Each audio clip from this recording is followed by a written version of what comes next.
عید الاضحیٰ پوری امت مسلمہ کے لیے کتنا خوبصورت خوشیوں بھرا مذہبی تہوار ہے کہ مسلمان اللہ کی رضا کی خاطر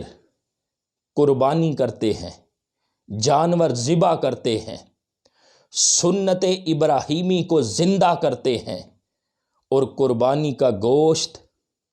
اپنے غریب مسکین مسلمان بھائیوں میں تقسیم کرتے ہیں۔ اور جب ان غریبوں کو گوشت ملتا ہے تو ان کے چہرے پر جو خوشی ہے وہ دیدنی ہوتی ہے۔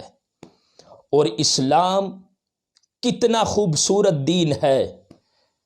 جس نے یہ طریقہ دیا ہے، جس نے یہ سلیقہ دیا ہے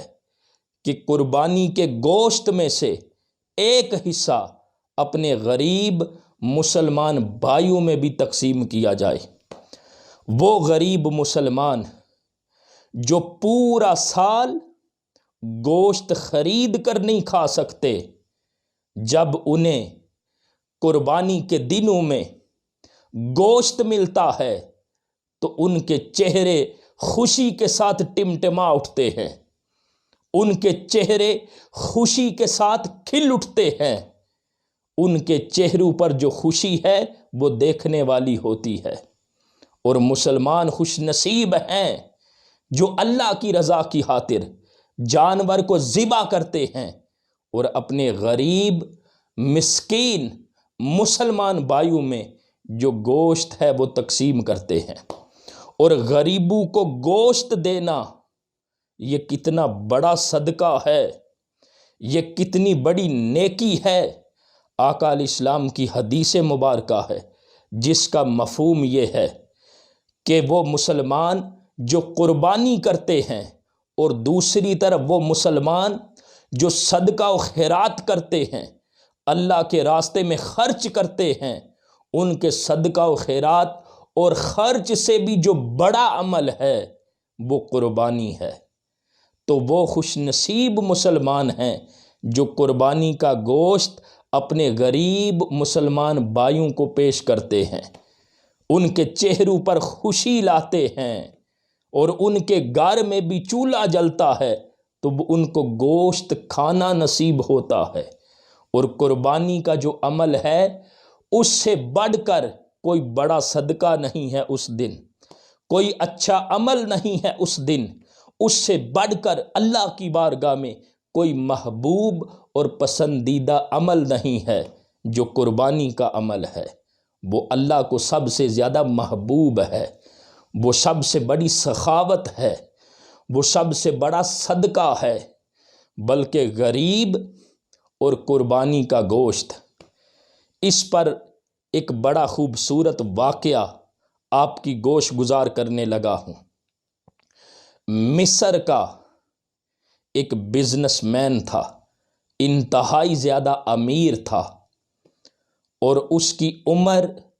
تقریباً 50 سال کے قریب تھی، 50 سال کے لگ بھگ تھی۔ اس مصر کے امیر بزنس مین کو دل میں تکلیف ہوئی۔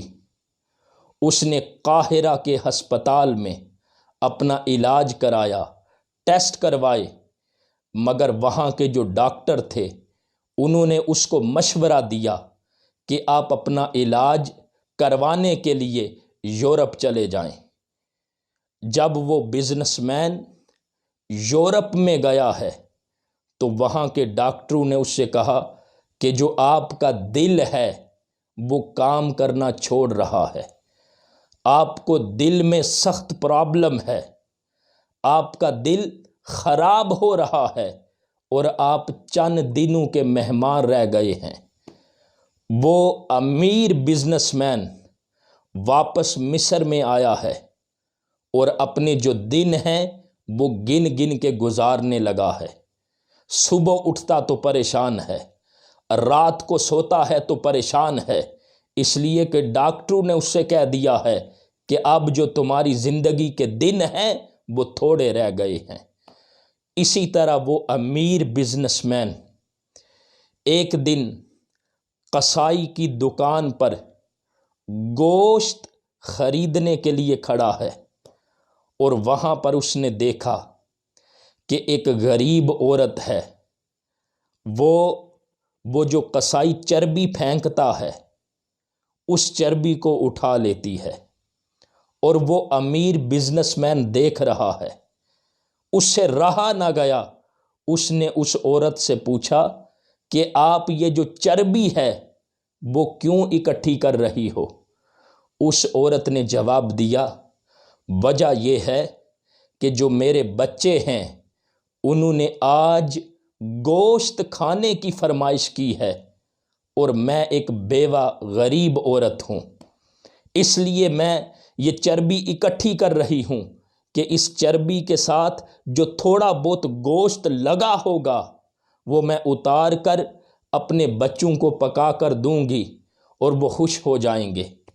جب اس امیر بزنس مین نے سنا تو اس کی آنکھوں میں آنسو آ گئے،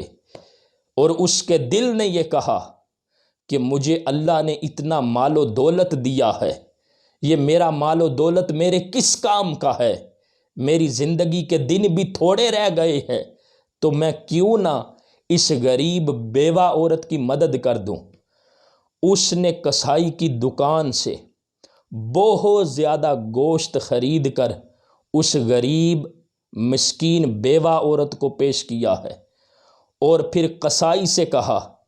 کہ اس عورت کو جب یہ آئے آپ نے گوشت دے دینا ہے،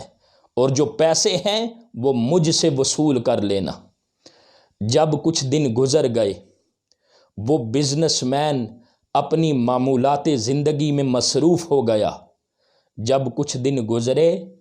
تو کچھ دن گزرنے کے بعد اس نے دوبارہ قاہرہ کے ہسپتال میں اپنا چیک اپ معائنہ کروایا، تو ڈاکٹروں نے اس سے کہا کہ آپ کو کوئی بیماری نہیں ہے، آپ کے دل میں جو بیماری ہم نے کہی تھی اور لا علاج کہا تھا اور یورپ جانے کے لیے آپ کو ریفر کیا تھا، آج آپ کے ٹیسٹ بتا رہے ہیں کہ آپ کو کوئی بیماری نہیں ہے۔ پھر وہ غریب اپنی تسلی کے لیے، ڈاکٹروں نے کہا کہ آپ اپنی تسلی کے لیے جو یورپ ہے وہاں جا کر اپنے ٹیسٹ کروا لیں۔ وہ تسلی کے لیے جب یورپ میں گیا ہے تو وہاں کے ڈاکٹروں نے جب چیک اپ کیا تو وہ کہنے لگے، پکار اٹھے کہ آپ کو کوئی بیماری نہیں ہے۔ ٹیسٹ کرنے کے بعد کہنے لگے، آپ کی جو رپورٹ ہے وہ یہ بتا رہی ہے کہ آپ کو کوئی بیماری نہیں ہے۔ وہ ڈاکٹر جنہوں نے اسے لا علاج کہا تھا،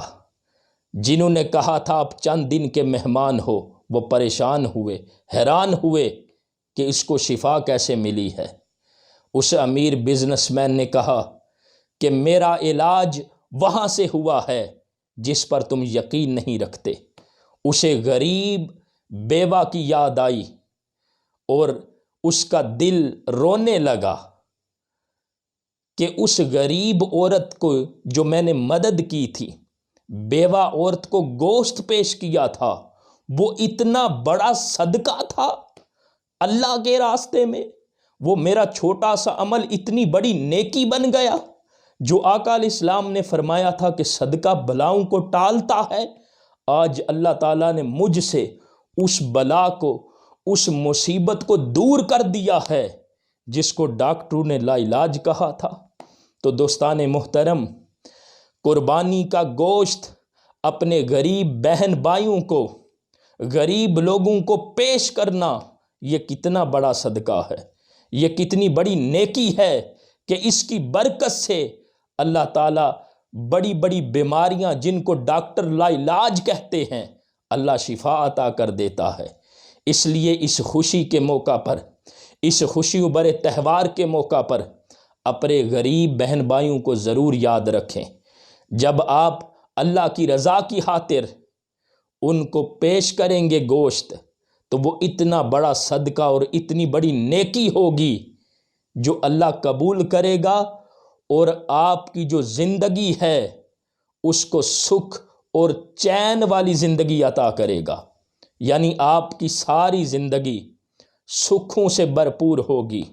اس لیے کہ آپ نے ایک غریب کے چہرے پر خوشی لائی ہے۔ تو دوستان محترم، یہ ایسا تہوار ہے جس میں ہمیں غریب بہن بھائیوں کو ضرور یاد رکھنا چاہیے۔